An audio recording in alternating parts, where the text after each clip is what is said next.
Mi nombre es José Luis Fernández. Me definiría como una persona comprometida con la vida. Estoy colaborando con grupos de defensa de la vida desde hace ya unos cuantos años. En España y en Asturias hay varios diferentes. Yo concretamente formo parte de uno, pero todos tenemos, digamos, el mismo interés, ¿no? Dentro de esta situación en la que estamos ahora mismo viviendo en España con la actual ley del aborto, surgen muchas preguntas, que es lo que vamos a intentar, por lo menos una de ellas, aclarar o por lo menos ver un determinado punto de vista, que es lo que nos puede aportar precisamente aquí nuestro ponente, que es don Gustavo Bueno Martínez, catedrático emérito de la Universidad de Oviedo, catedrático de Filosofía de la Universidad de Oviedo, de quien precisamente tuve la suerte hace unos años de ser alumno de él. Y por otra parte tenemos a don Juan Manuel Méjica, que es también profesor de la universidad y abogado, y que precisamente es el que va a intentar, como un sacacorchos, extraer todo eso que efectivamente queremos conocer acerca del tema que nos trae aquí. Concretamente, en Asturias hay asociaciones que colaboran precisamente para evitar que haya mujeres que tengan algún tipo de problema con esta situación que hay ahora, dando otras opciones diferentes al aborto. En Asturias, concretamente, está Red Madre, está también Mujeres Asturianas en Riesgo, y desde hace unos meses hay una casa de acogida para madres gestantes en Gijón, de la que luego pueden tener, si quieren más información, un folleto que haya a la salida, porque este fin de semana precisamente se va a realizar una fiesta el sábado y el domingo de presentación y un rastrillo para recaudar fondos para la misma. Bueno, esto es publicidad. Ahora lo que vamos a dar es el paso, porque tenemos una hora de tiempo y creo que no debemos perder ni un minuto más. Buenas tardes. El trasfondo de esta no es mesa redonda, porque evidentemente el ponente es don Gustavo Bueno, tampoco es un debate, sino consideraciones o una reflexión en voz alta sobre un tema de actualidad, como es el tema de una eventual modificación de la Ley 2/2010, que sabe obviamente que es la reguladora de la salud sexual y reproductiva y de la interrupción voluntaria del embarazo. Bueno, pues se ha creado una controversia. Siempre estos temas suscitan controversias, y contamos en este caso con don Gustavo Bueno. Ángel ya nos adelantó una breve nota biográfica de don Gustavo, riojano, 89 años, catedrático emérito de la Universidad de Oviedo, referente en el pensamiento filosófico español los últimos 50 años, desde posiciones aquellas desde el materialismo, recordemos ensayos materialistas o la teoría del cierre categorial, pero pasando también por los temas religiosos. Me acuerdo de aquella conferencia del animal divino, o bien temas en los últimos años sobre la trivialización o la banalización de la cultura, o también el cuestionamiento o la crisis del Estado Nacional, España frente a Europa, o lo último que sería pues examinar no vamos a decir talantes, sino más bien los talentos de nuestra clase política a través de un libro polémico también, cual fue Zapatero o el pensamiento Alicia. Creo que sería un recorrido muy breve sobre la biografía de don Gustavo Bueno. Pero lo que nos trae aquí, como digo, es buscar respuestas a un tema cual es el aborto, y la rúbrica decía cuestión de creencias o cuestión de razón. Don Gustavo, ¿la vida y la muerte siguen al margen del orden? Del orden, siguen al margen del orden. Cuando digo del orden, me refiero del orden instituido, me refiero que el tema, como saben, de la eutanasia y el tema del aborto, los dos piedras angulares, siempre son controvertidos, y por eso pregunto, ¿la vida y la muerte, eutanasia, la muerte, la vida, el aborto, o lo contrario, siguen siendo o siguen estando al margen del orden, incluso hasta de la economía de mercado? Porque los chinos, digamos, casan a 1 millón durante una hora, pero sin embargo no pueden prever cuándo se van a hacer o cuándo se va a morir.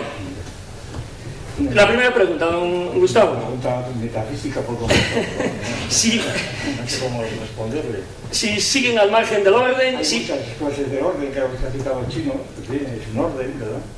Y el orden, además, si lo digamos a la entropía, es justo de donde nos metemos, ¿verdad? Como la medida del desorden de la entropía, y la, no, me ha preguntado que si la vida y la muerte, que si la vida y la muerte están dentro del orden. No, o si siguen todavía al margen del orden. Al margen del orden, y digo que no sé a qué orden se refiere.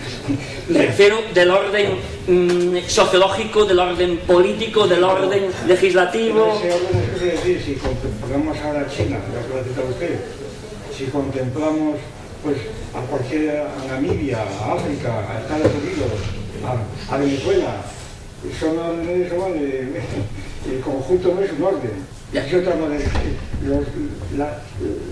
El acoplamiento de varios órdenes no es un orden, es un desorden. Sí. Y por tanto, pues no sé qué contestar. Yo creo que me fue pasar otra cosa, ¿eh? Pues la siguiente pregunta. Y lo siento mucho, pero en fin. Las posiciones actuales se mueven entre, diríamos, los proabortistas, que vamos a decir que lo moverían o se moverían en la esfera de sus convicciones, es decir, obviamente soy proclive al aborto porque mis convicciones me dan pie a ello, o bien los antiabortistas que diríamos que se mueven o dicen que se mueven desde la esfera de la razón, incluso de la lógica científica, porque dicen si yo sumo espermatozoide más óvulo en ciertas condiciones, eso al final se traduce en un ser humano, o incluso si oyésemos a López Otín nos diría, pues obviamente aquí hay una persona porque hay una armonía celular que se va a traducir al final en una persona. ¿Qué consideraciones podría referir o formular respecto a esta dicotomía entre los abortistas y los antiabortistas y proabortistas en estas distintas posiciones? Sí, bueno, pues la pregunta ya es más fecunda, creo, por lo menos para mí. Bueno, se puede hablar muchísimo, voy a resumir un poco y luego más adelante iremos. Sí, efectivamente, esa dicotomía, pues como toda dicotomía es muy peligrosa, claro, porque es una simplificación lógica, es sí o no, es lo más barato y lo más brocha gorda que te puedes imaginar, ¿verdad? Pero sin embargo lo que funciona, izquierdas, derechas, eso es lo que funciona, además ya no funciona. Entonces, efectivamente, sobre todo tal como lo planteó la ley esta del 10 de Zapatero, la ley Zapatero de la AIDA, la famosa AIDA, Viviana Aido, me parece. Pues aquí se plantean esos términos, y además personificados por la conferencia episcopal como símbolo de la superstición de la iglesia tradicional, de una fe suprarracional, y por otro lado la ciencia, claro, la ciencia que era la biología, en este caso la medicina. Y aquí, claro, ya la dicotomía es, a mi juicio, totalmente falsa. Primero, porque la ciencia tiene que decir muchas cosas sobre esto, que se llama la ciencia, pero que la ciencia, a mi juicio, no existe. Hay muchas ciencias, entonces la ciencia, en este caso del aborto, pues es cosa de decir, empezamos a enumerar primero la biología, claro, la biología celular y sobre todo la genética.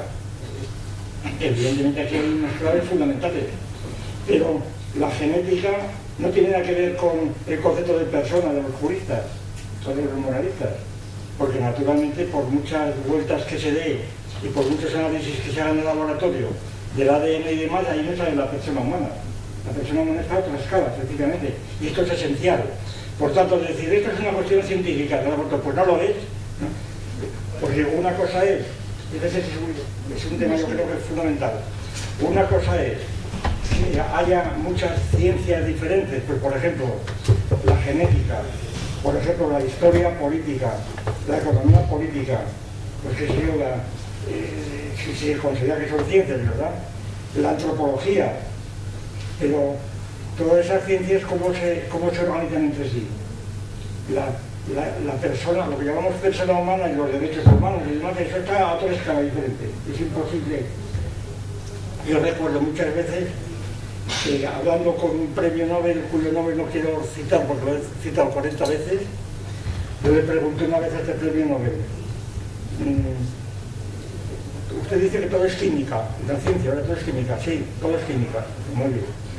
Yo tenía un libro en la mano Y digo, entonces este libro también es química. Me miró diciendo, oye, parece mentira que me pregunte, evidentemente es química. ¿Y cómo se demuestra que esto es química? Pues muy sencillo, se incinera el libro, se hace un análisis y se da un resultado, pues 30% de calcio, no sé cuánto de hidrógeno, que es química. Muy bien, muy bien. De manera que todo es química. Entonces yo le pregunté, abriendo el libro, pues dos palabras, yo no me acuerdo cuál fuera, pues podría ser la mesa, y la mesa están unidas, estas dos palabras están unidas por enlaces iónicos o por enlaces covalentes. Me miró como diciendo, este individuo es bobo. Y yo le miré a él diciendo, este individuo es un imbécil. Y esto me ha servido ya un premio Nobel, por eso no se puede decir. Claro, porque es decir, la química no puede decir nada de por qué esta palabra viene después de la otra. Porque no son leyes gramaticales. Dicen, no, es que aquí hay, esta palabra está hecha de moléculas de tinta o lo que sea, pero bien, pero no sales de ahí. Porque estás a otra escala diferente. Es como quien quiere explicar, pues qué sé yo, digo también otra discusión que tuvimos hace muchos años. Me acuerdo que era un cuadro de Goya. Pues quería explicarlo por razones químicas. No, porque se analiza perfectamente el cuadro, los pigmentos y se puede, pero bueno, hay que sacar de ahí. No hay ningún principio químico que te explique por qué razón puso Goya pues esta mancha aquí y tal allí, porque es a otra escala diferente. Y así sucesivamente, ¿no? Por tal que entonces resulta que la enciclopedia de las ciencias son imprescindibles, pero la enciclopedia de las ciencias no es una ciencia. Esa es la cuestión. Eso que llaman interdisciplinaridad, eso es un camelo completo. La interdisciplinaridad es como eso que llaman trabajo en equipo, ¿verdad? Muy bien, trabajo en equipo para ciertas cosas, pero otras el equipo no vale para nada, ¿verdad? Es decir, ahí se no trabajo en equipo. Trabajó con toda la audiencia decidida, pero lo hizo él, ¿verdad? Y se acabó, y Newton lo mismo, nada de equipo. Otra cosa es que para ciertas tareas el equipo es necesario, pero el trabajo en equipo es un modo de una humildad pues retórica, puramente, pero no es el caso. Bien, pues volvemos a este caso. Cuando se contrapone esa dicotomía, la ciencia, ¿verdad? Sabemos con él, cuando se dice la ciencia, hay que echarse a temblar. Porque el que dice la ciencia parece que está pensando, ni lo sabe lo que estamos, parece que está pensando en un famoso proyecto neopositivista de los años 30, el Círculo de Viena, que inició una enciclopedia llamada Enciclopedia por la Ciencia Unificada, que todavía sigue por ahí, algunos cabelos, pero que fracasó, porque claro, la ciencia unificada no es nada, Se quiso esto unificar la ciencia, ¿de dónde? Desde la física, el fisicalismo. Pero el propio Noema dijo, no, el fisicalismo no sirve porque una cosa es decir que todo es física y otra cosa es ver que las leyes de la física vencen después de todo lo demás. Pues porque no, es que no. Es como querer aplicar, bueno, hubo intentos, como es bien sabido, pues nada menos que Descartes y el propio Rousseau intentaron componer música por criterios matemáticos. Luego lo tomó Ramón un poco, pero claro, escuchen lo de Descartes que escribió, y aquí yo no, eso son unas reglas totalmente escolares y infantiles que no, que cuando escribía Gluck o Mozart no hacía falta que estuviera álgebra, era otra cosa diferente completamente, se da para analizar lo que hizo Gluck o Mozart. Bueno, pues aquí yo veo la misma situación. La Conferencia Episcopal, vamos a poner como ejemplo, y luego la ciencia. Se suponía que la Conferencia Episcopal pues resumía las doctrinas de la Iglesia Católica Española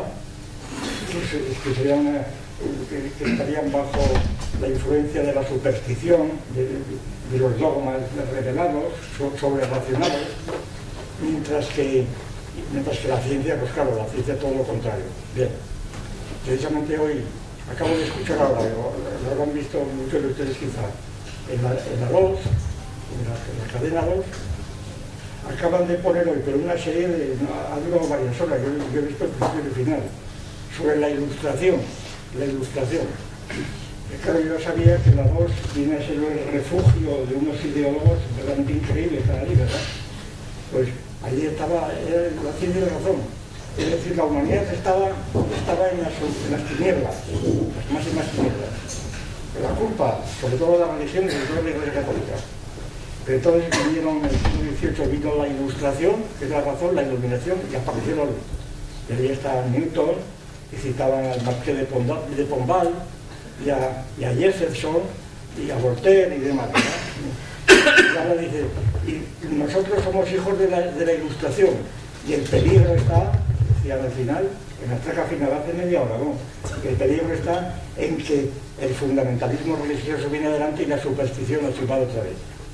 Si yo creía que este planteamiento, que era una cosa pues de la época de Draper, el conflicto de la religión y la ciencia, por Bertrand Russell, yo creía que esto se había pasado ya después de la crítica de Marx y de Adorno a la Ilustración, que fue tremenda, pero no se han enterado estos señores, y siguen adelante y además tienen este esquema tan sencillo, que es un esquema que está muy de moda, estuvo muy de moda pues en el Madrid del Partido Socialista de hace unos años, la Ilustración, que además el centenario de Carlos III, no sé si ustedes recuerdan, que se celebró por todo lo alto porque Carlos III era el prototipo del rey ilustrado, y esto es, seguramente acordarse de Carlos III era para olvidar los antecedentes marxistas que pudieron tener ahí, pero como en la época de Felipe González se había renunciado al leninismo y al marxismo, pues entonces quedaba la Ilustración, y esa es la cuestión. Bueno, lo que yo quiero decir es lo siguiente, sencillamente, que lo que se llama la religión, y concretamente la Iglesia Católica, precisamente la Iglesia Católica, pues es la iglesia más filosófica que ha podido haber, más racional. Esa es la tesis que yo he defendido. Y además lo he defendido incluso en una famosa conferencia que dio el Papa Ratzinger, el Benedicto XVI, una conferencia de Ratisbona, aquella que armó un lío con los árabes, porque citó a un emperador musulmán, etc., bizantino. Entonces, en este libro se hicieron en Alemania y en Francia ediciones donde estaba la conferencia con comentarios de teólogos, de científicos, de filósofos, pues muy diversos. Y en España, pues me invitaron a mí a que hiciera, pues no sé, unas cuantas páginas sobre el asunto. Se titulaba Dios sale la razón. Y yo conocía de Ratzinger las encíclicas y me gustaban mucho porque era un tomista ortodoxo y él sabía lo que se traía entre manos. Y yo con mucho gusto hice esto y yo les dije a la editorial, bueno, yo voy a poner las cartas las cartas de boca arriba. Yo les dije, como ya he dicho muchas veces, yo soy ateo, pero católico. Hombre, no es nada raro. ¿Por qué? Porque a mí me gusta oír una misa solemne, yo leo a Santo Tomás. ¿Será agnóstico, ateo? No, agnóstico no, agnóstico es otra cosa. Agnóstico es otra cosa, vamos a ver, cuidado. No, porque empezamos ya a opinar y aquí todo el mundo opina. Usted dice agnóstico, tiene que saber lo que es el agnosticismo, que no tiene nada que ver con el ateísmo, ¿verdad? No tiene nada que ver, y yo le puedo dar bibliografía, pero no, eso es un error gravísimo. El agnosticismo fue una palabra inventada por Huxley, el mundo de Darwin, y en el siglo XIX, para significar pues que la duda, que no sabía si sí o no, era la duda, pero yo no dudo, yo no tengo duda, yo no soy escéptico. O sea, que es muy distinto, no soy escéptico, por eso es una confusión muy grave y de fondo, no es una cuestión de palabras. ¿Sí? Bueno, total, que en esta contraposición, pues yo recuerdo, bueno, para abreviar, aquella definición que estaba hablando del Papa, y yo dije, bueno, pues yo quiero poner las cartas sobre la mesa. Muy bien. Y entonces, pues claro, el supuesto era que claro, que Dios es racional, que ha hecho la razón, y que no sé qué. Pero primero, Dios no es racional. ¿Según quién? Según yo, no, según la tradición escolástica.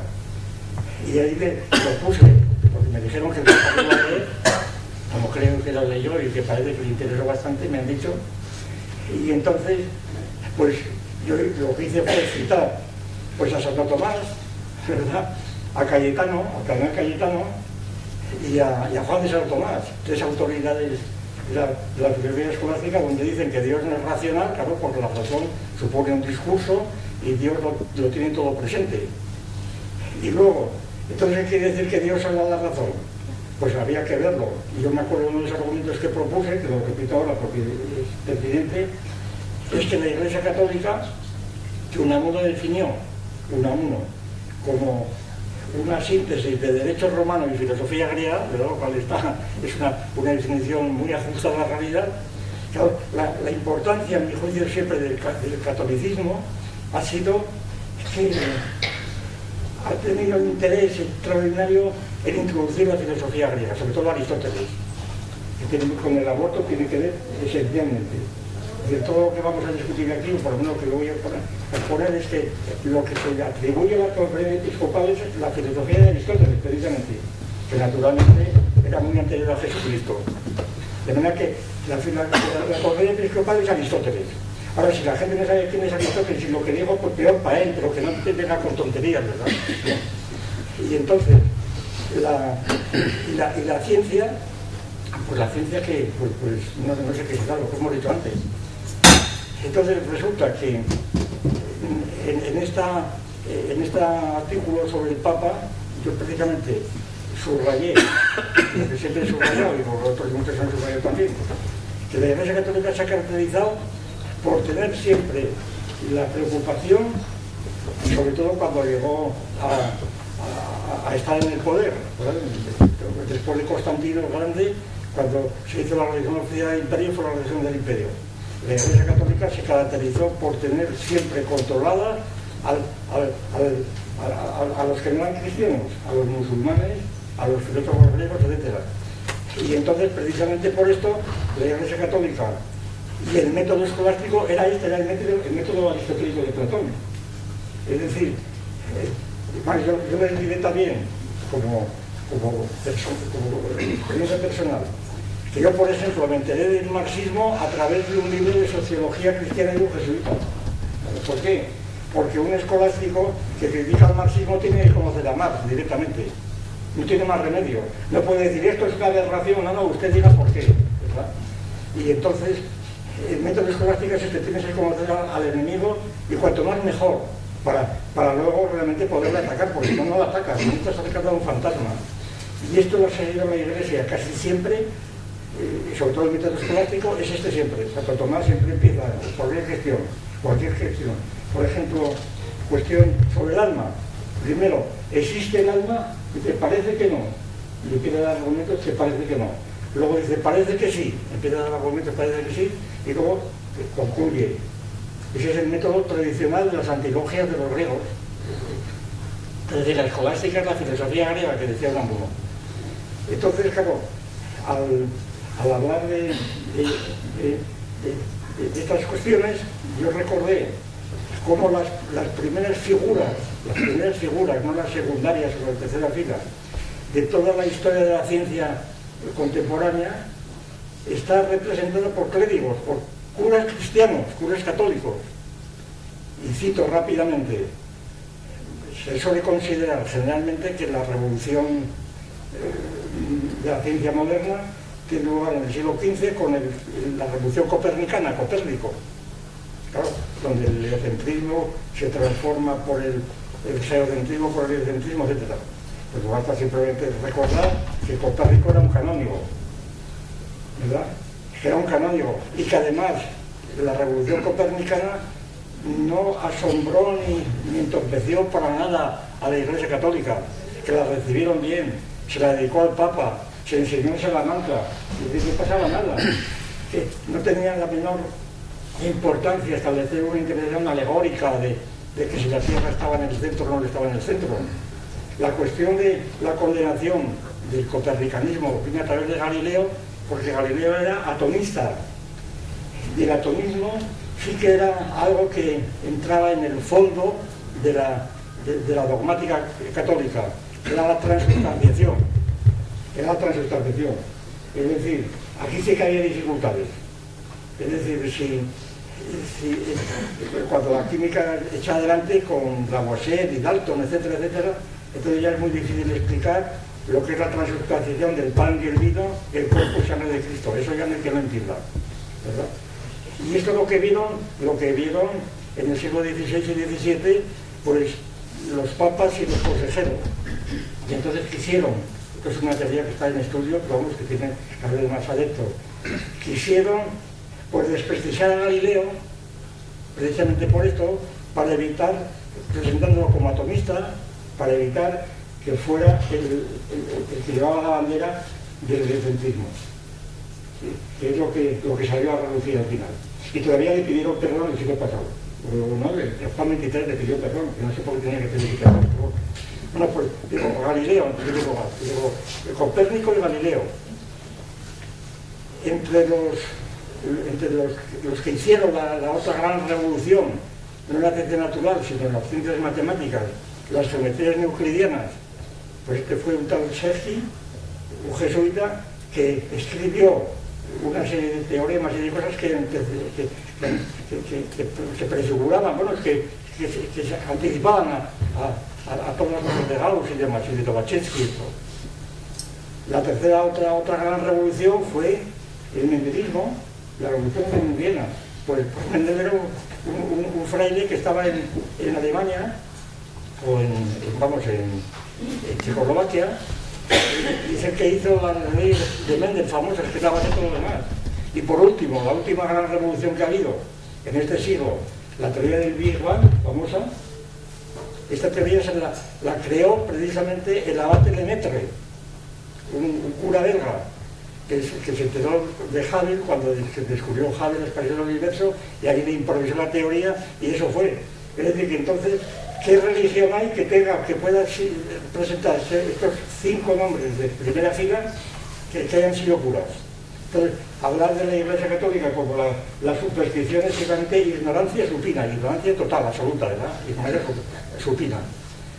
Entonces, cuando vienen aquí, que si la religión y la fe, es que si la razón y la fe, pero si la razón está intermediada completamente con la fe, porque la teología, lo que llaman la teología, el logos es la razón, precisamente, es la teología.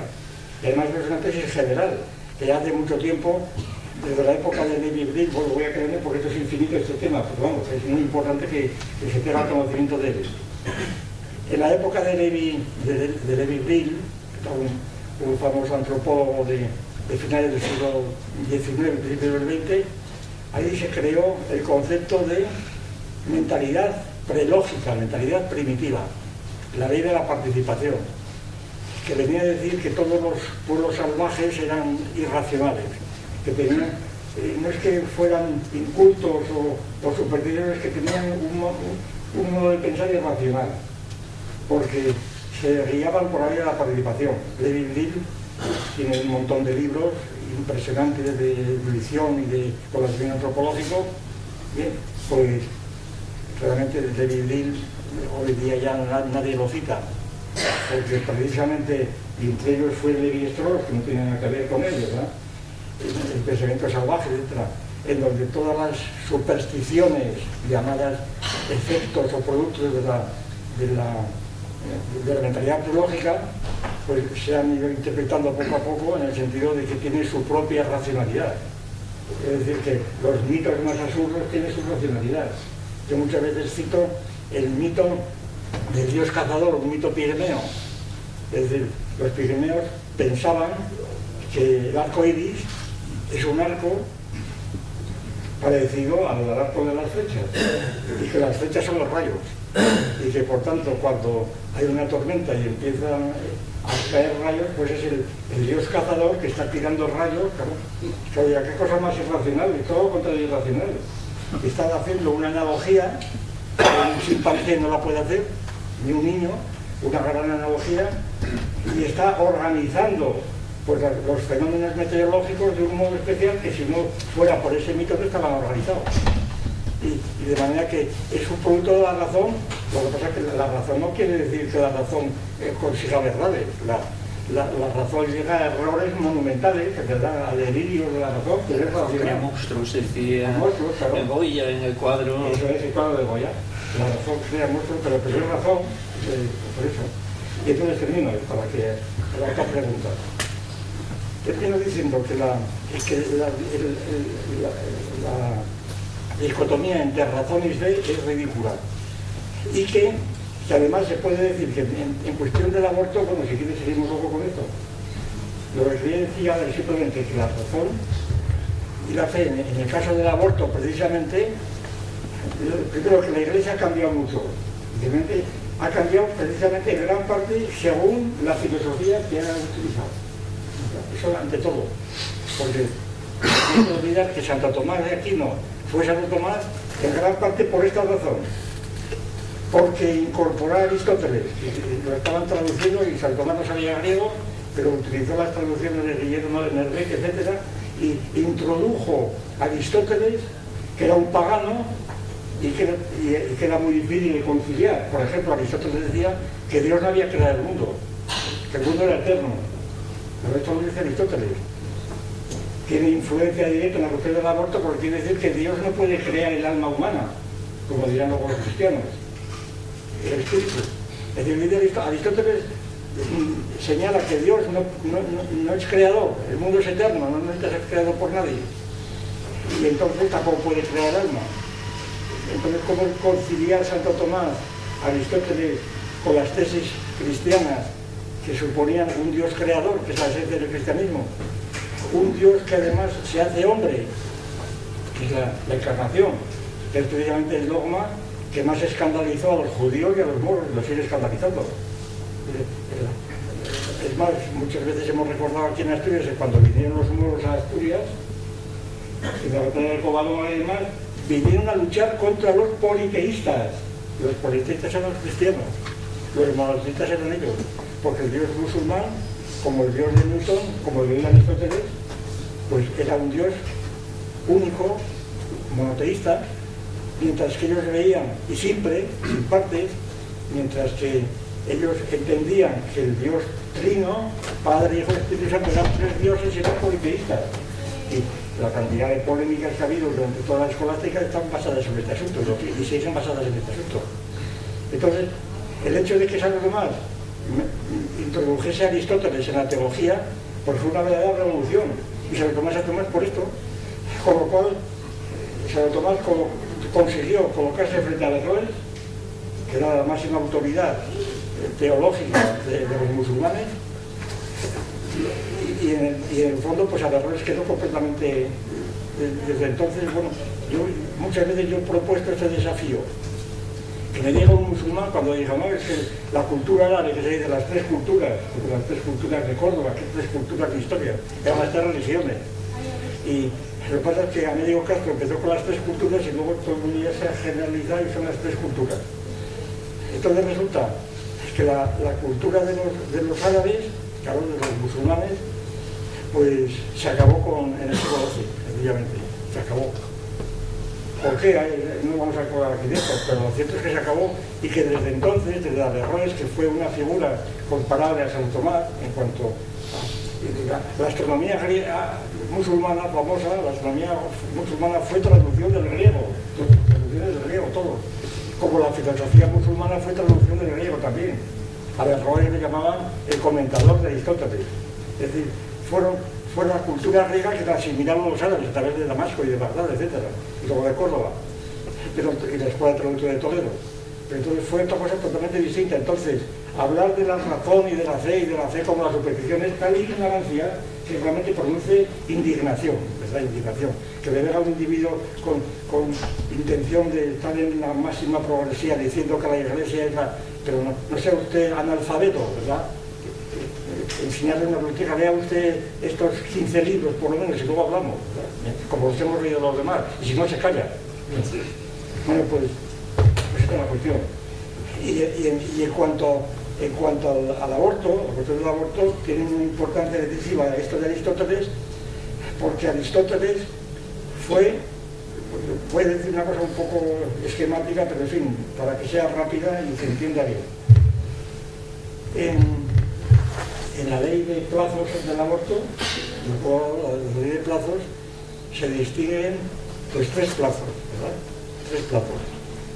El primero, la fase o cuatro realmente.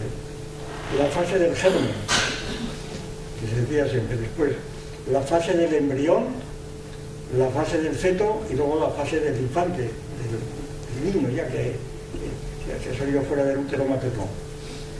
Entonces, la fase del germen pues también llaman otros preembrión por razones ya ideológicas, ¿verdad? El germen es simplemente el cigoto, la célula linfoide resultante de la fusión de los dos gametos, que se va dividiendo, ¿verdad? Los blastómeros se va dividiendo, y entonces pues llega un momento donde se forma el blastocero y luego la gástrula, y hasta ahí suele llamar el preembrión, porque el embrión empezaría con la fase de gástrula. Bien, después vendría la fase del embrión, la fase embrionaria, que duraría, bueno, ahí está. Según Aristóteles, esta fase llegaba por los 40 días. Este plazo de los 40 días en los varones, porque en las hembras, y según Aristóteles, pues tardaban más. Cosa que a mí me extrañó cuando estaba la ley de igualdad de la ILO, que no se hubieran metido con Aristóteles. No sé igual el varón que la hembra, pero como no sabían ni quién era Aristóteles ni nada que no era. Y entonces la cuestión es que esta idea de los tres plazos pues son las famosas tres almas de los aristotélicos y de muchas culturas: la vegetativa, la sensitiva y la racional, ¿verdad? Primero viene la vegetativa, luego la sensitiva y la racional. Esta es la teoría idemórfica de Aristóteles. Aristóteles suponía que absolutamente todo lo que existe, quitando a Dios, que es simple, todo está compuesto de materia y forma, incluso los astros. También los astros tienen materia y forma. Lo que pasa es que la materia de los astros está en potencia absoluta y los astros son incorruptibles. Son casi como dioses, en una palabra. Los astros son dioses, el Sol y Júpiter y lo que fuera. Son dioses porque son incorruptibles. ¿Y por qué son incorruptibles? Según Aristóteles, porque su potencia está prácticamente actualizada en todo momento. Entonces los astros en Aristóteles tienen la particularidad de que, siendo sustancias individuales, claro, el Sol es el Sol, pues sin embargo, al mismo tiempo, y son físicas, son corpóreas, sin embargo no se mueven más que con movimiento local. No tienen movimiento ni de cantidad ni de cualidad, son incorruptibles. Y en cambio la corrupción está debajo, en la tierra, son los seres corruptibles. ¿Qué se dice aquí? Pues que en la tierra aparecen los seres vivientes. Los seres vivientes, de algún modo, dice Aristóteles, imitan a los astros, siendo la vida, el mundo es eterno, eternamente ha habido ciclos, la Tierra está en el medio, está rodeada de los planetas, del primer cielo, que eternamente gira en torno a la Tierra, pero el primer cielo está movido por el primer motor, que es Dios. Ahora bien, Aristóteles dice, realmente el argumento es este, y no es más que este. Dice, ¿cómo puede estar eternamente moviendo Dios? ¿Verdad? Si el primer motor fuese físico, ¿cómo puede estar moviendo eternamente al mundo si el mundo es finito? Porque para que el mundo sea mundo tiene que ser finito, es la primera precaución de Aristóteles. Un mundo infinito no sería mundo. ¿Por qué? Porque entre cosas que se están alejadas al infinito no había contacto. Que es el mismo argumento que da Einstein, precisamente, cuando dice que el mundo es ilimitado pero finito. ¿Por qué? Porque si el mundo fuera infinito de distancia, entonces la gravitación, como ve la distancia es inversamente aclarada a la distancia, entonces sería infinita y sería hacia la fuerza de la gravitación. Y entonces este argumento tomado de la física de Newton, pues es el que demostraría en la tesis de Einstein, no de Aristóteles, que el mundo tiene que ser finito. Ahora está la cosa cambiando mucho, vamos, esta cuestión. Está cambiando, pero es otra cuestión. Bien, total, que entonces Dios, por tanto, no es creador. La vida es corruptible, la vida biológica es corruptible. Los astros no se mueven, no son vivientes tal como nosotros, son vivientes incorruptibles, son una especie de ángeles, ¿verdad? Pero ángeles corpóreos, que es la diferencia con los cristianos, esa es la cuestión muy distinta. Y entonces la vida de los animales, de las plantas, de los hombres, de los mortales en general, todo viviente es mortal. Entonces, esta vida, pues, está... ¿Quién la mueve? Pues Aristóteles dice, está compuesto de materia y forma, como todo, todo.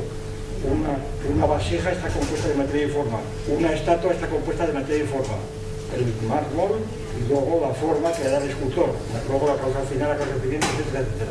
Bueno, total, que entonces, según esta famosa teoría ilemórfica, ilemorfe, materia y forma, aplicada a la vida, la forma es el alma y la materia pues es el cuerpo, y el cuerpo pues es, según los antiguos, era la tierra, el aire, el agua y el fuego.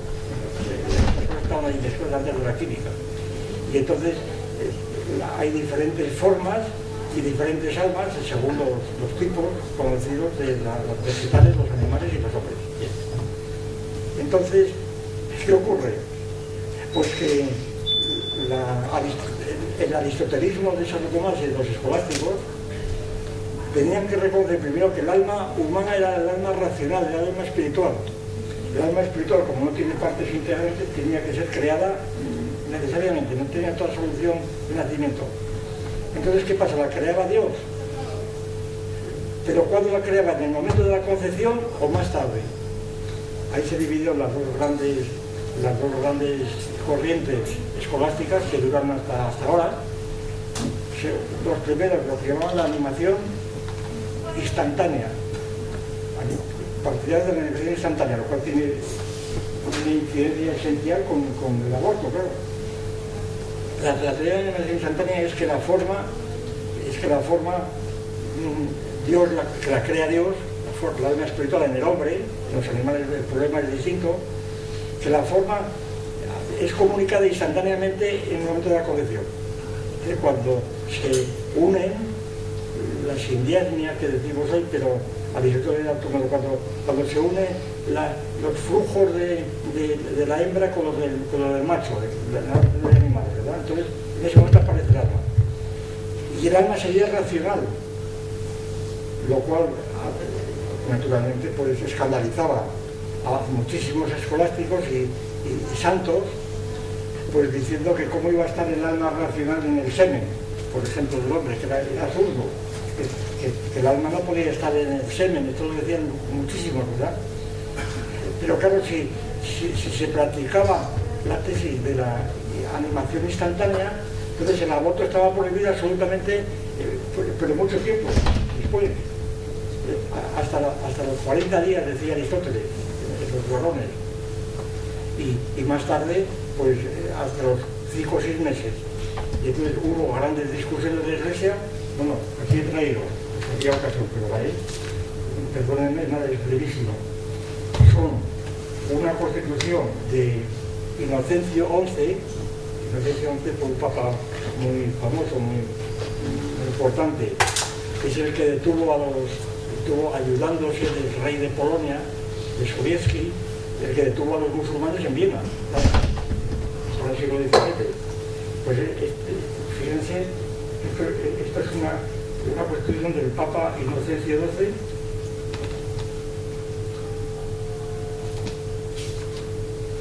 Dice así, Inocencio XII. Agárrense, ¿eh? Dice, es lícito procurar el aborto antes de la animación de la criatura. Es decir, como esta parte de la animación retardada, un germen de unas horas o un embrión de unas semanas o lo que fuera, pues no está animado, todavía no tiene alma racional, es un animal o es un vegetal, ¿verdad? Que tiene funciones nutritivas o funciones sensitivas, que algunos ven en el desarrollo del cerebro o lo que fuera, pero sigue siendo un animal porque también una vaca tiene un animal. Que por cierto, cuando ha leído nuestro amigo la ley del Messier, si se ha fijado aquella ley que hizo la señora Ailo y demás, es una ley de ganadería completamente.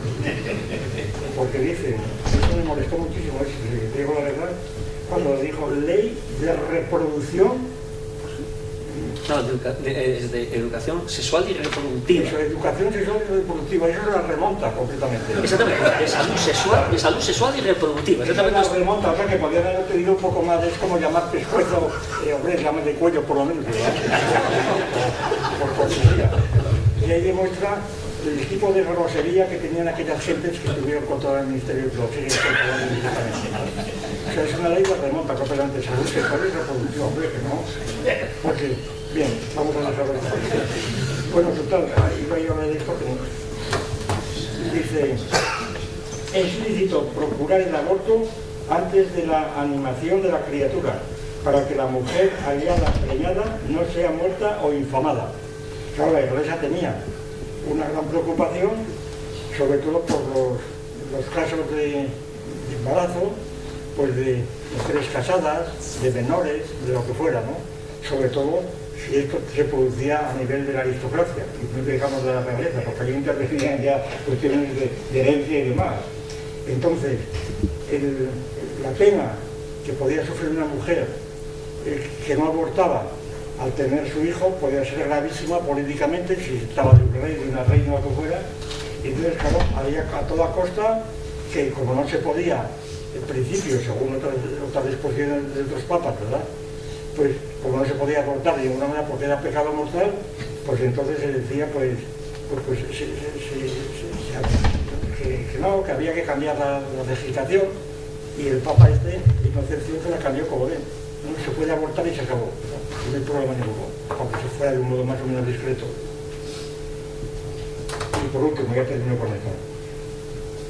Y la otra resolución es: parece probable que todo feto no tiene alma racional mientras está en el vientre. Esto ya es exagerado, ¿eh?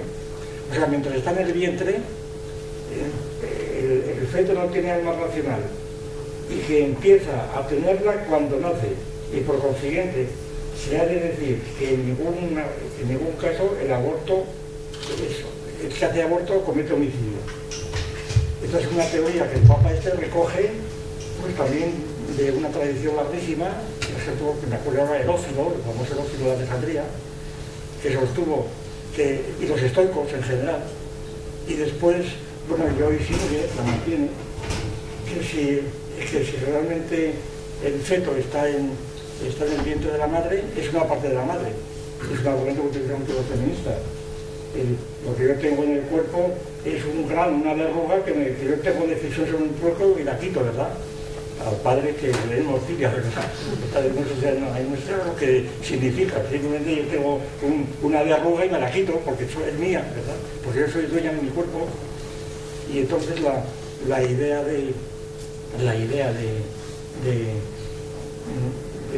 corregir este modo de asunto, pues esto, es decir, es que como es una parte de mi cuerpo, pues no tiene vida autónoma, pero cuando sale del cuerpo ya no se tiene vida autónoma. Entonces ya hay homicidio, antes no. Esto lo sostuvo Herófilo, los estoicos, lo sostuvo un tal Saúl Mortera. En fin, hay una tradición muy extensa. E incluso algunos averroístas decían que el alma se une al cuerpo, el alma racional, cuando el niño sabe hablar, aprende a hablar. Otros decían que cuando respira, porque por la respiración venía el ojo universal, que son los estoicos, ¿no? Es decir, que hay una tradición de muchos siglos, en el sentido de que, por tanto, que abortar a los 9 meses, pues el niño sigue siendo un animal, una planta, es como matar a un animal. Bueno, el artículo 30 de la anterior redacción decía que si la persona seguía la teoría de la viabilidad a partir de las 24 horas. La viabilidad, claro, bueno, sí, lo que estaba en el Código Civil. Que ahora se ha reformado. Claro, bien. Pues, pero el Papa Inocencio también iba más allá, ¿verdad? Estudiaba y raya incluso a Sigler. Bueno, Sigler dice que matar a un niño que tenga un día, menos de un día, que no es homicidio. Este es uno de los que han firmado el proyecto Gransinio, nada menos, ¿verdad? Es uno que firmaron el proyecto Gransinio. Bueno, pues sí, enlazando con esa última reflexión que hizo el profesor Bueno, yo le preguntaría, decía, se viene invocando por las mujeres o por los proabortistas que tienen o disponen de su cuerpo porque tienen un don de elegir, el cuerpo es mío, en definitiva soy su titular, y en alguna medida que esto enlaza también con el Código Civil. En alguna medida dice el Código Civil en el 355, son frutos naturales las crías y demás productos de los animales. Es decir, en alguna medida podríamos decir que los proabortistas cosifican, es una cosa, el feto. Un animal. Y un animal, porque cosa, un animal. Y se suele asociar con otro concepto, además, también de larga tradición, que es la dignidad. Concretamente, la ratio sería la dignidad de la mujer. ¿Cómo se concilia eso, profesor Bueno? Bueno, primero, la dignidad, yo digo lo mismo de siempre, que la dignidad es un concepto tan vago, porque la dignidad para un soldado prusiano era ser fusilado de frente, ¿verdad? Mientras que era indigno que alguien tuviera una bala por detrás de la espalda porque quiere decir que estaba huyendo. O sea, la dignidad es esto. Y entonces la dignidad es un concepto tan vago que tiene que decir esto. Y luego es como la eutanasia, la muerte digna. La muerte digna. Claro, la muerte digna, hombre, yo el concepto más próximo a la muerte digna que veo, la dignidad como concepto global estético y demás, es la muerte de Augusto, muy conocida, que la cuenta Suetonio, ¿no? Cuando Augusto supo, el emperador Augusto, supo que iba a morir, pues se habían hecho los médicos, pues entonces reunió a todos sus familiares y amigos y consejeros y demás, y les dijo: me despido de vosotros, ha terminado el teatro de mi vida, y si lo he hecho bien, aplaudidme. Se volvió con el manto y se murió. Eso es morir dignamente, morir una muerte teatral, ¿verdad? Muerte teatral. Claro. En cambio, la muerte de Séneca de otros pues, fue mucho menos teatral, pero hizo lo posible también, y sangre en la bañera y no lo que bien. Quiero decir que la dignidad ahí en plan estético pues es la de Augusto, y claro, la muerte producida por la institución esa de los despenadores que hay en algunos sitios, ha habido en todos lados, pero hay mucha bibliografía referida a países centroamericanos y demás. Cuando el anciano, el padre o el abuelo está ya pues mal, ¿verdad?, de situación indigna, entonces hay una institución que consiste en quitarle las penas, que cogen de la cabeza y les articulan el atlas, ¿no? y lo matan, le quitan las penas, y todo esto con cánticos y demás. Se adorna, y entonces es una muerte que resulta ser digna por eso, porque ya no sirve para nada, pues ahí está. Es decir, que lo alineamos de... Pero en cuanto a lo que creo que tiene más fondo es lo de la propiedad. Claro, la propiedad, esto es una teoría mía, no sé, si no les gusta, pues la retiran y se acabó. Yo creo que la idea de propiedad de mi cuerpo, es decir, que yo soy mi cuerpo es mío, esto es un concepto, es una metáfora, por supuesto, porque la propiedad es de cosas extrasomáticas. Este libro es mío. Y lo cual no significa gran cosa, ¿verdad? Y estas gafas son mías. Es mío. La propiedad es los bienes apropiados son bienes que pertenecen al entorno de nuestro mundo, que tenemos un derecho de propiedad, cualquiera sea el origen de esto. Bien. Ahora bien, ¿qué ocurre? Pues que en la época del esclavismo, pues nadie tenía, un esclavo no tenía propiedad de nada, no tenía propiedad de absolutamente nada, y la única propiedad era su cuerpo. Es decir, que yo tengo derecho a mi cuerpo se me exige dos cosas. Primero, suponer que yo soy un espíritu. Yo estoy hablando de un espíritu puro. Descartes. El cartesianismo fue, pues eso, una versión del sustancialismo cristiano radical. Es decir, tenemos el alma y el espíritu. El espíritu está en la glándula pineal, donde esté, ¿verdad? Y entonces el espíritu puede decir, este es mi cuerpo. El hermano Descartes lo dice también. Dice, cuando el cuerpo se desgasta, entonces muere, pero no muere porque salga el alma, sino es el alma que se desprende de él, porque como se desprende de un traje usado.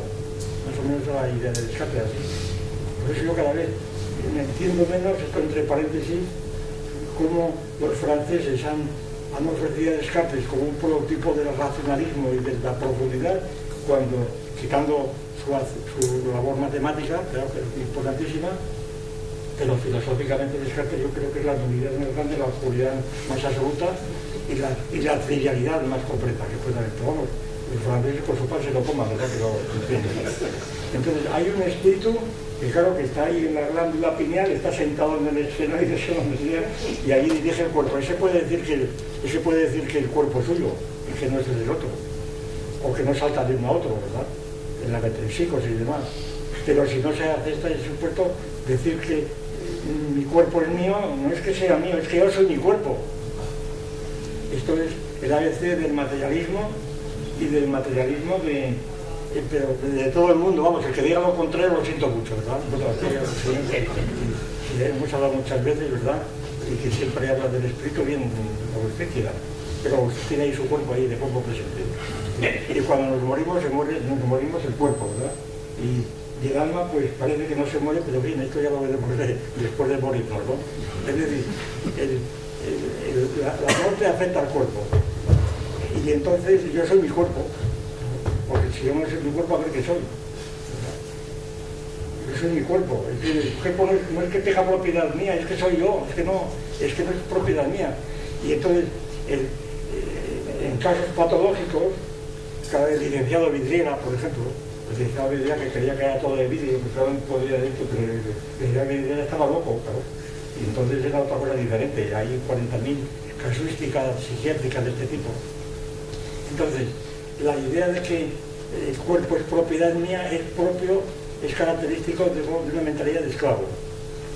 Y entonces, decir, es que yo reivindico mi propiedad de mi cuerpo y por eso mi cuerpo, como es mío, claro, esto es individualismo exagerado, porque es una cosa que me decía mucha gracia cuando se ha discutido últimamente la propuesta de Gallardón, de que empezaron ya en la legislatura anterior, empezaron a pedir que por lo menos en la ley del aborto, que por lo menos se introdujera el consejo paterno a las menores, ¿verdad? Y que se involucrase a los padres, bien. Y eso lo negaban, en nombre de la autonomía de la mujer. A mí me sorprendía que en este litigio los verdaderos socialistas eran los cristianos. ¿Por qué? Porque socializaban el consejo paterno, la mujer pertenecía a la familia, eso era socialización. Mientras que la ley ha ido, era el individualismo más radical. Es como cuando se dice, no, el socialismo, primero, el socialismo fue una palabra inventada por un tal de Rousseau, no Alejandro de Rousseau, sino Pierre de Rousseau, en el siglo XIX. Y que es el que inventó también la palabra solidaridad, o sea que tenía una gran inventiva el hombre, ¿no? Y la solidaridad la inventó porque le parecía que los lemas franceses de igualdad, libertad, igualdad y fraternidad, que fraternidad olía un poco a Freire.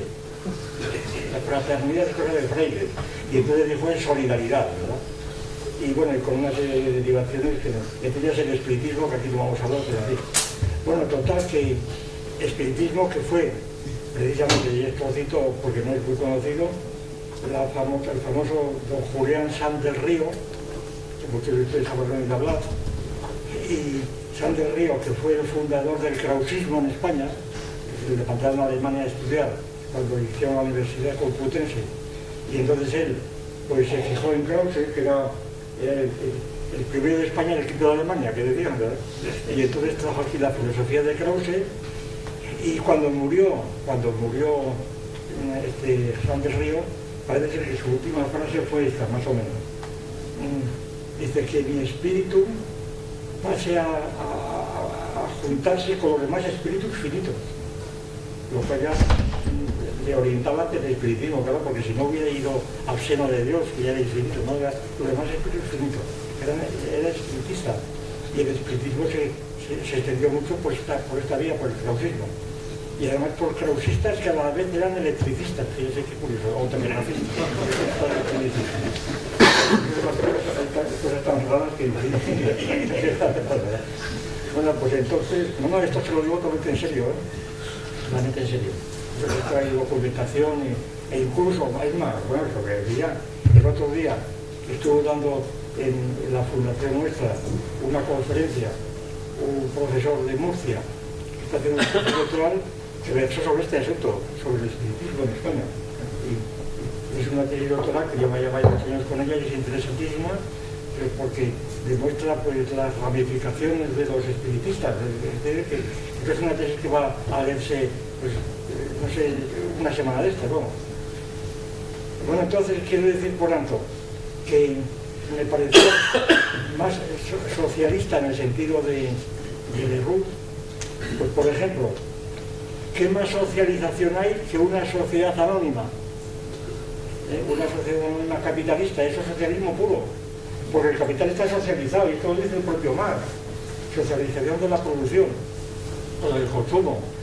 El consumo, cuando van los obreros a comer a la fábrica, a los comedores, esto es socialización de esto. Es decir, que la palabra socialización es una cosa tan vaga que es como que le da agentes sociales. Con los agentes sociales somos todos, ¿verdad? Es que reunimos a los agentes sociales, ¿y eso qué es? La sociedad, ¿y eso dónde está, verdad? Los agentes sociales. Contra el opuesto al socialismo es el individualismo. Es el individualismo, el narcisismo.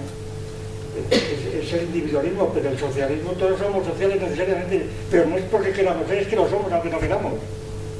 ¿Por qué? Entre otras cosas porque hablamos, y hablar es hablar con otros, no hablar consigo mismo no es hablar. A pesar de que Platón dijo que el pensamiento era el diálogo del alma consigo mismo. Pero eso es una frase poética, pues muy bonita, que se le escapó a Platón simplemente por lo que fuera, ¿verdad? Pero eso no tiene sentido, porque yo no hablo conmigo mismo más que cuando estoy loco. Pues yo no hablo conmigo mismo. Para mí eso es imposible, está totalmente ya estudiado. De manera que simplemente el lenguaje humano es lo que demuestra que somos sociales. Y esto es reconocido. Entonces, es que hay que ser social, no es que lo eres. Y si no eres social, estás loco, o te mueres. O sea, que no es que haya que ser social, ¿no? Es lo de la ética, Pablo, la cuestión de la ética. También tiene con el aborto y la ética. Cuando se dice, no, es que la ética es cuestión de los médicos, del juramento de Hipócrates, los médicos, porque es una cuestión ética. Ahora bien, resulta, y perdonen ustedes que diga esto, resulta que todo el mundo habla de ética, pero nadie sabe lo que es la ética, no sabe definir la ética. Pasa como decía San Agustín con el tiempo, dice, si no me preguntan qué es el tiempo, lo sé, si me lo preguntan no lo sé. Si no me preguntan lo que es ética, lo sé, si me lo preguntan no lo sé. He preguntado muchas veces, ¿qué tienes por ética? Bueno, ética es bueno, generalmente lo que la gente entiende por ética es lo siguiente. Oponen ética a derecho, es lo que se entiende generalmente. Pero esto es una oposición, es una distinción que hizo Kant y que viene rodando desde el siglo XVIII. Y se dice, la ética es lo que sale de mi conciencia, luego por mí. Por ejemplo, cuando estamos hablando de corrupción, no, esto es ético, esto es una persona muy ética, porque su conciencia le impedía pues, robar o lo que fuera, ¿no? O corromperse por la ética. Y en cambio, frente a la ética, ¿qué hay? Pues está la coacción, ¿verdad?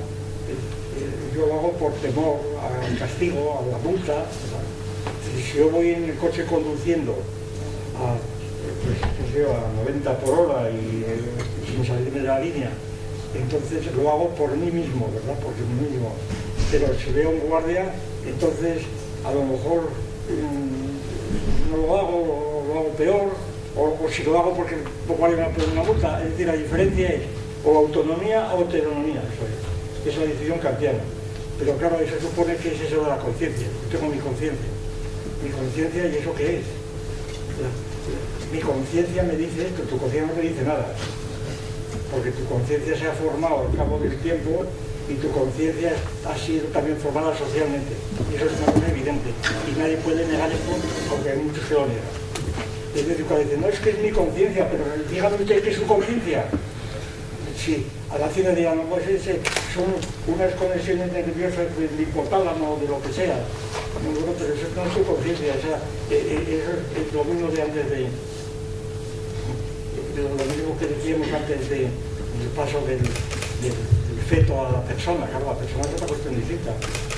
Es decir, que la idea de la conciencia, como cuando se dice, no, es que el médico por su conciencia tiene que impedir el aborto, tiene que impedir la objeción de conciencia. Y tal vez estamos lo mismo, es que mi conciencia me dice esto, es que la otra, y claro, y resulta que si mi conciencia me dice que hay que matar a este porque es un peligro público, pues la mato porque mi conciencia me dice que la mate. Entonces, y claro, la conciencia de Hitler pues era lo que hizo, no hacía inconsciencia, lo que hizo. No es que fuera ni malo ni bueno, es que su sistema de ideas le llevaba precisamente a identificar con la raza aria, con el dominio de la humanidad por parte de Alemania, la limpieza étnica, etc. En una palabra quiere decir, y este es el punto donde generalmente la gente se separa totalmente de un modo irreversible.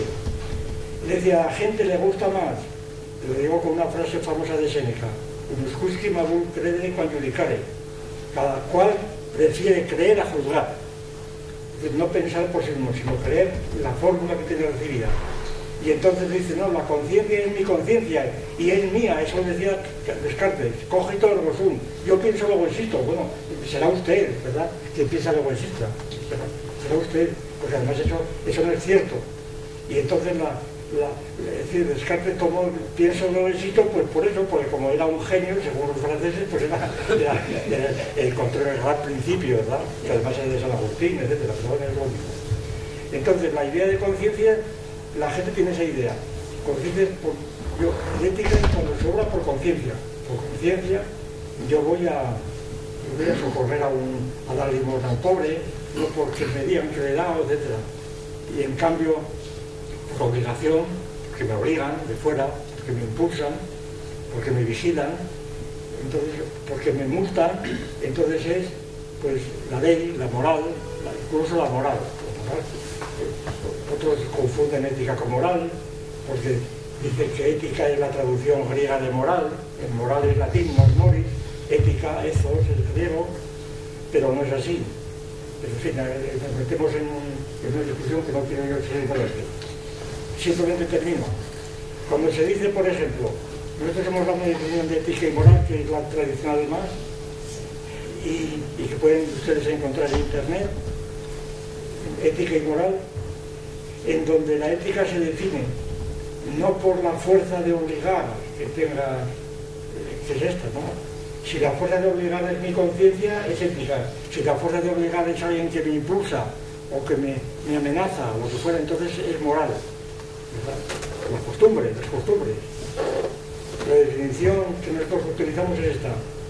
Ética es, al margen de la fuerza de obligar, ética es toda conducta de un hombre que tiende a salvaguardar la vida de otro hombre, cualquiera.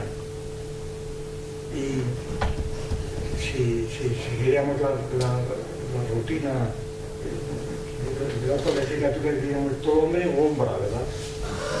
Hombre o hombra o mujer, no, dejamos de estar estúpidos. Entonces la idea de la ética es todo lo que quiere, y las virtudes, o que hay que salvar más, son las tres virtudes famosas de Spinoza: la fortaleza, la generosidad y la firmeza. Es decir, cuando un individuo está deprimido, está de ánimo bajo, entonces viene la generosidad para levantarle. Es una virtud ética, pues va dirigida a esto. Y entonces cuando se dice, no, es que el médico debe tener ética, no, es que el médico es ética por sí mismo, no hace falta que lo tenga, es que lo es que es ético. ¿Por qué? Porque la medicina es el único oficio que consiste en transformar un cuerpo enfermo en uno sano, no al revés. En lo que hace diferencia del biólogo.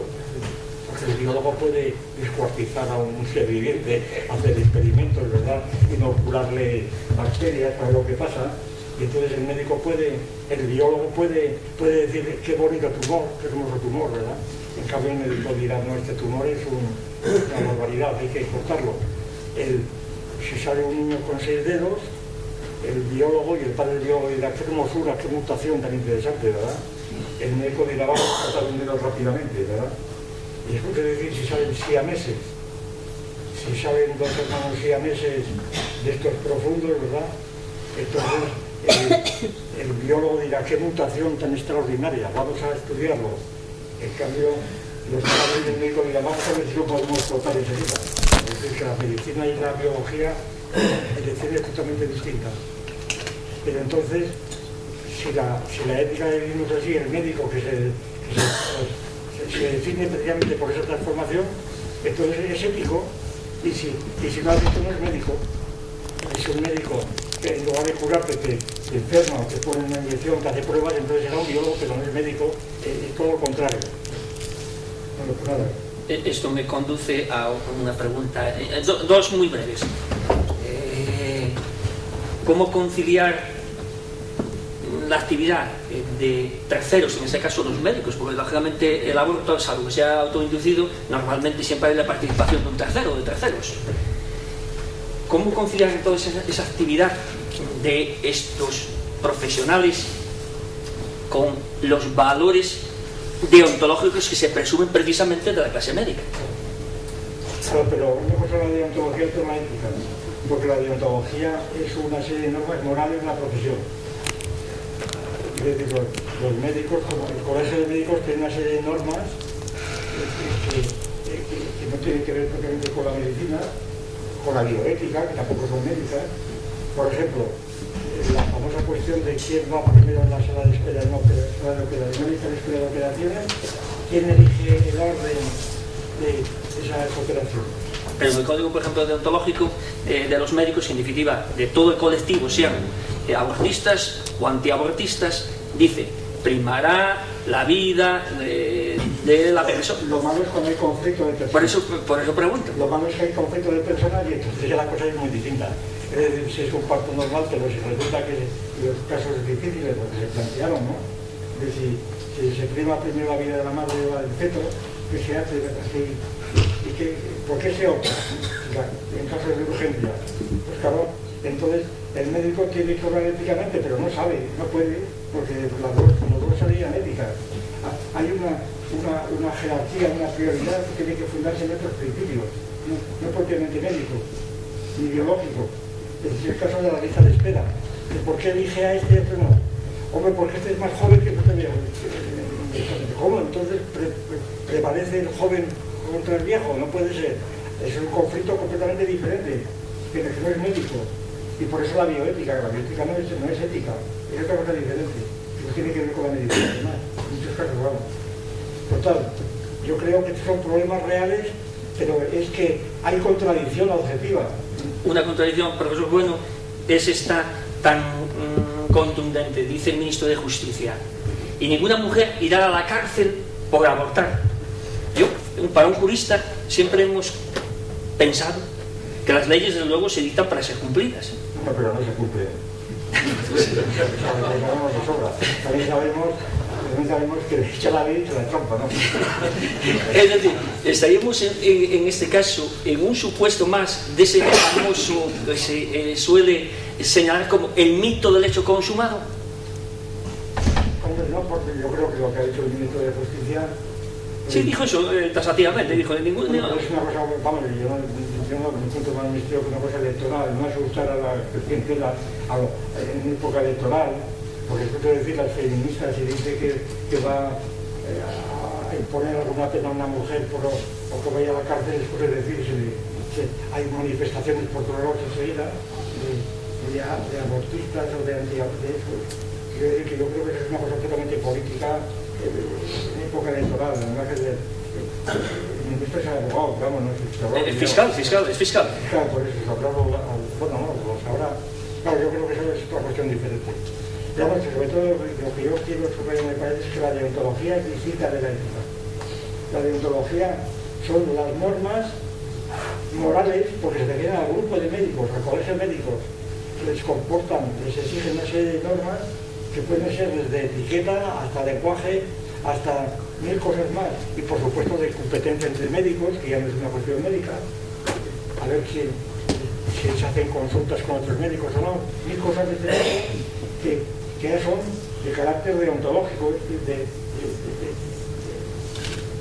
todo lo que pasa entre un cuerpo de profesores. Una cosa es la deontología de un cuerpo de profesores, tiene que haber ciertas normas estrellas de cortesía, de no insultarse y demás, cosa que ya no hay, ¿vale? En tiempo de la vida más o menos. Pero insultar un profesor a otro, desde la clase o de fuera, pues hoy día está tolerado completamente. Incluso bien recibido por el cliente. Sin embargo, eso va contra unas normas deontológicas tradicionales según las cuales, ¿cómo se dice? La comunidad de enseñantes. La comunidad, es decir, ¿qué comunidad? Bueno, sí. Muy bien, pues nada. No sé si tenemos más tiempo. Lo más importante, yo creo, vamos, lo más importante de esta cuestión es la famosa ley de plazos. Dos palabras, si me permite. La ley de plazos, el enfrentamiento que yo tuve en la ley anterior, pues fue precisamente cuando leí lo de la ley de plazos del aborto, de poner plazos al embarazo. Lo de los plazos es un concepto, a mi juicio, completamente artificioso, erróneo, falso. ¿Por qué? Porque el embarazo es una continuidad. Es una continuidad. Y aquí hay problemas tremendos, pero vamos a plantearlos porque los problemas están ahí. Es decir, abundando un poco, si llegara tanto, abundando un poco en las tesis de Herófilo y de propia Inocencio, que he leído, todo el mundo reconoce, si no es un hipócrita, todo el mundo sabe, vamos a decir así, todo el mundo sabe que realmente cuando el niño ha salido fuera de un niño normal, vamos a suponer que sea normal, ha salido del claustro materno, como se dice, y ha pasado un día o 2 días o 3 días, pues este niño no es persona, aunque tenga la conciencia mental, pero como también la tiene, pues también la tiene un feto que en la medida en que se tolera pues que reciba un honor, un condado, una herencia. Sí, un escritura, luego se le reconocían derechos siempre y cuando luego se consolidase como tal. Se reconocían derechos, por tanto se considera como, no como un moritum, sino como uno que van a hacer bien. Ahora, sin embargo, yo creo que todo el mundo sabe más o menos, y si no sabe, pues que lo aprenda, porque es un poquitín, que hasta que un niño no habla, no es persona. Es decir, para utilizar una expresión muy conocida, que después de la matriz biológica está la matriz social, en la que el niño nace. Y la matriz social no es la sociedad, la matriz social es precisamente especificada e individualizada. La matriz social es o España, o Italia, o Francia, o Alemania, o lo que fuera, ¿no? Es decir, la matriz social es una sociedad distinta donde el individuo aprende a hablar. Y entonces esa matriz social es la que hace a la persona precisamente. Entonces por lo siguiente, porque este individuo aprende los pronombres personales, yo, tú, él y nosotros, vosotros y ellos. Y el que no tiene pronombres personales no es persona, precisamente como criterio, porque si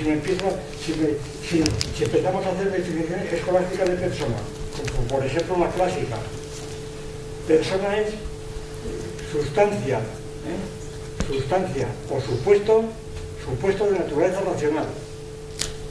Claro, supuesto es un concepto escolástico que quiere decir que es la sustancia como principio de acción y demás. De naturaleza racional, ¿racional qué es?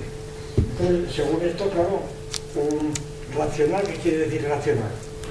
Racional, eso todas las palabras que todo el mundo sabe lo que es racional y nadie se ha molestado en decir que es racional. Es que hay que hablar racionalmente, hay que racionalizar, esto lo dice constantemente ahora, por motivo de la crisis, hay que racionalizar. Pero, ¿qué quiere decir que hay que racionalizar? Hay que racionalizar, ¿qué quiere decir? Que ahora decían, hay que racionalizar esta propuesta que ha hecho Alemania del contrato único. Hay que racionalizarlo. Claro, pero esto es lo mismo, me recuerda a un compañero matemático que tenía yo hace muchísimos años en Salamanca, que él decía que su conducta era racional. Esto es real, ¿eh? Y además me acuerdo del nombre y todo, pero no quiero decirlo como natural. Aunque creo que ha muerto ya. Éramos muy amigos. Él iba de su casa a la universidad en Salamanca, iba escribiendo ángulos rectos. Porque es esta manía que dice, no, este pintor es muy racionalista, ¿verdad? Es racionalista y geométrico, es geométrico, porque todo es pintura geométrica o dibujo geométrico. Porque como si una curva también tuviera una ecuación exactamente igual que la recta, ¿no? Pero se llama geométrica la recta y las curvas ya no es geométrico. Pues aquí lo mismo, racionales, para este señor era ir en línea recta y no haciendo curvas o diagonales. Total, que tardaba en ir a clase mucho más que su hija, que la profesora de latín y que iba mucho más rápido haciendo curvas y demás. Bueno, pues entonces, naturaleza racional, no sabemos lo que es racional. Por de pronto podemos exigir para que sea una cosa positiva, utilizable, que racional es por lo menos hablar. Una persona racional o dibujar, o resolver un problema, algo así, o construir algo. Entonces, la razón está en las manos, claro, como es la realidad también, la razón está en las manos, cuando puedes construir algo. Entonces resulta que un castor también es racional porque construye, o una abeja, es cosa de decir, o una termita.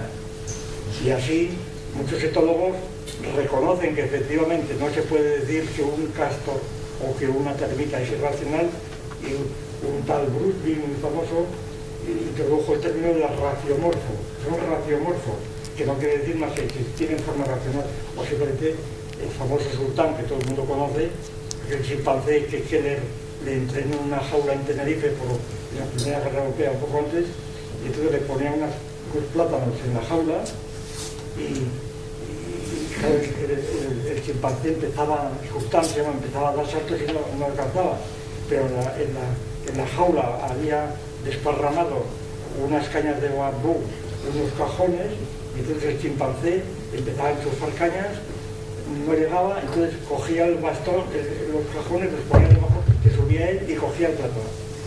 Entonces Sultán operaba exactamente igual o mejor que una persona racional, resolvía un problema racional. Decía, no, es raciomorfo, bueno, lo que usted quiera, pero era esto, era esto. Y en el caso, ya venía desde atrás, mucho antes, el famoso perro de San Basilio, que se decía que el perro de San Basilio que resolvía silogismos hipotéticos o disruptivos, porque el perro iba siguiendo una pista, iba siguiendo a un conejo, llegaba a la primera y la senda se trifurcaba. Llegaba a la primera trifurcación, no olía rastro, iba a la segunda, olía, no había rastro, y entonces sin oler iba a la tercera. Como sabía iba a la tercera sin oler, quiere decir que estaba operando silogísticamente. Esto es San Basilio, total, que lo que quiere decir es que racional nadie sabe lo que es, nadie da criterios de racionalidad, se confunde con inteligencia y demás. Entonces, claro, naturaleza racional, la persona, pero la persona aparece entonces en la matriz social, eso sea por el lenguaje, sea por el cálculo, sea lo que fuera. Si un individuo nace sano, ¿verdad? Como el salvaje de Airón o el Kamala Yamada y todas esas cosas tan conocidas que hay, nace un niño sano, ¿verdad? Incluso encuentra una loba que le da de mamar, ¿verdad? Como Rómulo y Remo, sin embargo ese niño pues es una especie de débil mental, no sabe hablar, no sabe operar, no sabe nada, sabe pues eso, como pueda saberlo un carnero, ¿verdad? Era más o menos listo, pero el curso es decir si los chimpancés son listos, pero no es persona.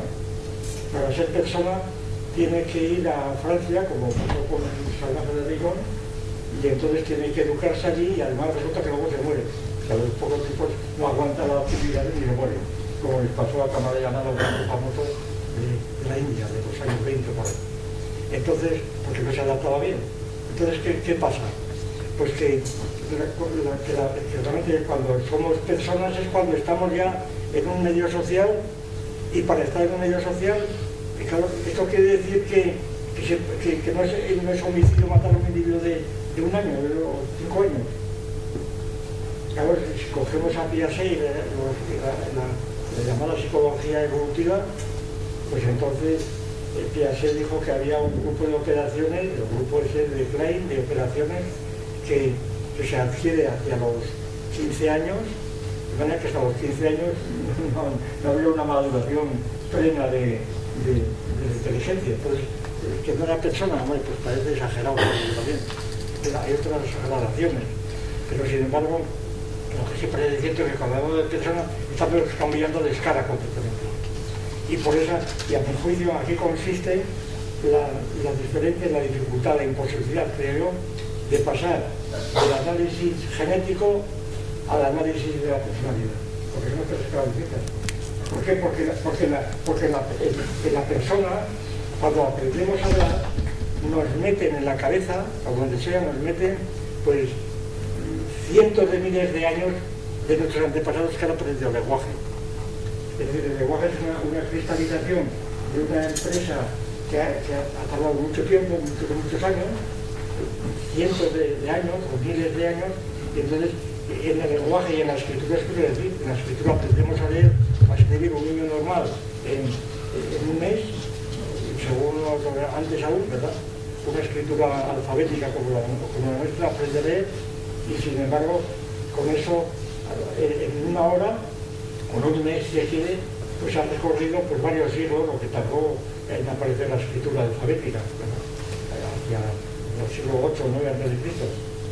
Quiero decir que entonces la idea de los plazos se establece el plazo hasta, claro, cuando se habla del plazo de la personalización, esto se pasa de puntillas.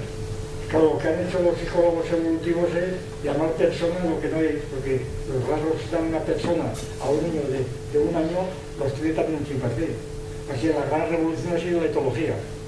La etología que ha demostrado muchas cosas que antes no se creía, bueno, no hace muchos años.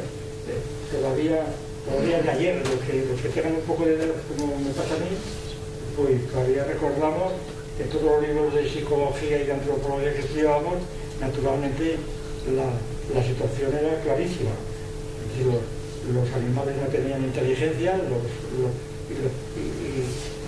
eran personas, por supuesto, pero claro, la inteligencia animal, a pesar de San Basilio y otros, Padre Nuremberg, por ejemplo, a pesar de todo esto, pues sabemos que los animales, la etología lo ha demostrado, y la etología, como es una disciplina muy reciente, empezó a ser conocida, pues, en años, no me acuerdo, 74, 75, cuando llega el premio Nobel, que es el gran criterio para ver cuando un individuo es un genio, que era el premio Nobel, ¿verdad?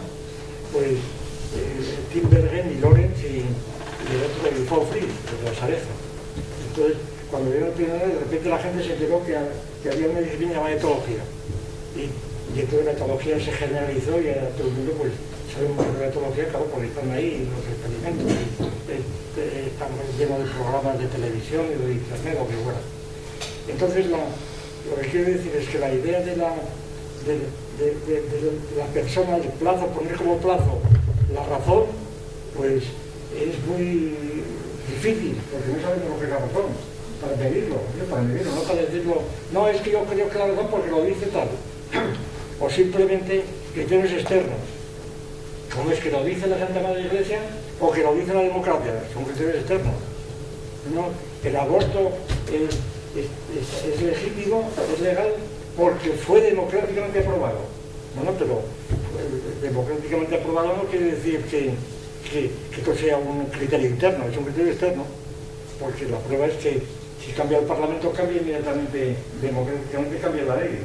Parece que la ley es una especie de santificación, ¿no? Sí, ahí está. Pero una sacralización, no es que perdemos, bueno, es que se abusa la democracia.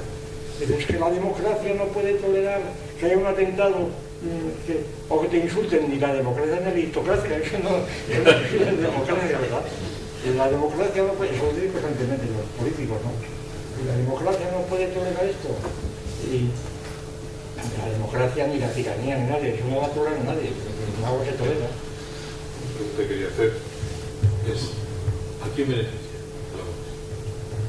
Bueno, pues... yo diría entonces de otra manera, ¿tiene una función utilitarista? Bueno, depende de la sociedad, claro. Todos sabemos pues que, por ejemplo, en la evolución del aborto en el derecho romano, pues cuando el rescripto de Caracalla, cuando el aborto se penó con la pena de muerte, y luego el fuego juzgo y demás, cuando además se distinguió si el aborto era de libre o de esclava. Claro, porque una esclava en las partidas, una esclava, el fruto de una esclava pertenece lógicamente al señor. Al señor. Y entonces, ayer el aborto estaba penado. Porque estaba prescindiendo justamente claro, de la siguiente... En cambio, si era una persona libre, pues mira, pues se abortaba para el corto, después que lo coma ella, ¿no? No le interesaba a nadie. Es decir, que lo de Roma fue clarísimo, pues fue cuando empezó la escasez del ejército, pues se empezó a penar el aborto porque quitaba soldados, sencillamente. Entonces es funcional según las sociedades. Entonces, hablar de las sociedades es hablar por hablar, porque depende de qué sociedad sea, ¿no? Curiosamente la nuestra está envejecida, promueve el aborto, y ahí hay que traer inmigrantes, ¿no? Parece también una especie de... A veces el aborto yo creo que no beneficia a nadie, sino simplemente que es por razones secundarias. Por ejemplo, el movimiento feminista radical. El aborto lo fundan en el derecho a decidir, ¿verdad? Yo soy dueña de mi cuerpo, yo decido. Y entonces esa inercia hace que mueva mucha gente que pide el aborto porque lo lleva asociado a su autonomía, a su libertad, esas cosas, ¿verdad? Y entonces es por esto, pero no es que beneficie a nadie, es que su cerebro no da para más, ¿verdad? Y entonces, y además es que es mío, es que esto es mío. Bueno, y alguna razón tendrá el padre también, ¿no? Claro, esto empieza a tener función cuando se trata de gente con dinero, aristócratas o simplemente con dinero, y entonces, claro, la cosa ya empieza a ser más seria. Alguien quiere dejar el dinero, ¿verdad? Con herencia. Pero si no, puede ser la autonomía. Es decir, que pero estos son problemas políticos. Por ejemplo, en España, interesa... Perdón, el principio de autonomía que hoy preside también las relaciones médico-paciente, precisamente el principio de autonomía. Sí, también la autonomía del usuario, claro, es que uso... el principio de autonomía del paciente. El paciente, claro, después es beneficiario del uso del bisturí y de las ruedas, ¿no? Son fórmulas que se aplican y que a mi juicio muchas veces resultan pues, trajes a medida hechos de fuera que resultan desajustados, ridículos. Pero bueno, así es. Quiere decir que en el caso que planteamos ahora, yo creo que el problema habría que plantearlo en términos políticos. Es decir, España en estos momentos, ¿cuáles son estos momentos? Ahí está la cuestión. Porque estos momentos son los momentos en los que está en el poder cierto partido, el que está en el poder de otro partido. Luego la lucha entre partidos es esencial. ¿Beneficia a unos o a otros? Pues la ley del aborto, si según las encuestas electorales y demás, a lo mejor beneficia a quien la defiende por estas razones electorales que no tienen nada que ver con la cuestión. Es decir, que las razones de beneficiar a quien beneficia depende, beneficia a mí en cierto momento, porque también es muy... Es decir, eso de kit pro, de que a quién beneficia, eso también es muy experto, según cómo y cuándo, y para qué. Y a veces no beneficia a nadie, porque hay muchas... Las simplificaciones son tremendas, yo creo. Yo creo que uno de los defectos que tenemos en España y en todo el mundo realmente, además, hoy he visto un programa de televisión, ya lo he dicho antes, que me quedaba asombrado de cómo un programa hecho por franceses y alemanes y demás, pero traducido por la cadena 2 y además con la postilla propia de ella, es que me ha asombrado cómo puede haber una partida de individuos, ideólogos, ¿verdad? Guionistas y demás, tan analfabetos, tan incultos, tan simplistas, ¿verdad? Y además lo fácil es que la gente que lee esto y que no sabe nada de lo que es la ilustración, pues tome apuntes y se lo trae. Y que uno explica en clase esto a chavales de bachillerato y demás y se lo tragan enteramente, como luego no tienen tiempo de leer más cosas, pues ya tienen la idea, ¿verdad? Que es la que tienen esto, que es la que tuvo pues en la época de Carlos III, cuando Felipe González renunció al leninismo y al marxismo y se acordó de la ilustración, que tenía que haber intuido. La ilustración es esto, ¿verdad? Y la ilustración, que es un concepto además maniqueo, es de Zaratustra, ¿no? La luz y las tinieblas. Son la luz y las tinieblas, luego nos parece. Así que estas cuestiones son realmente muy difíciles en cada caso concreto y realmente les confieso que la mitad de estas cosas yo no sé absolutamente nada. Pues a través de las consideraciones y reflexiones de don Gustavo Bueno hemos transitado por lo filosófico, lo biológico, la ética y la estética, precisamente porque hemos terminado en el racionalismo y hay una arquitectura racionalista y aquí al lado tenemos el Alfonso II o tenemos concretamente el edificio de Vaquero Palacios en la Plaza del Carballón, un buen ejemplo del racionalismo. Pues terminamos así, con el racionalismo. Muchas gracias.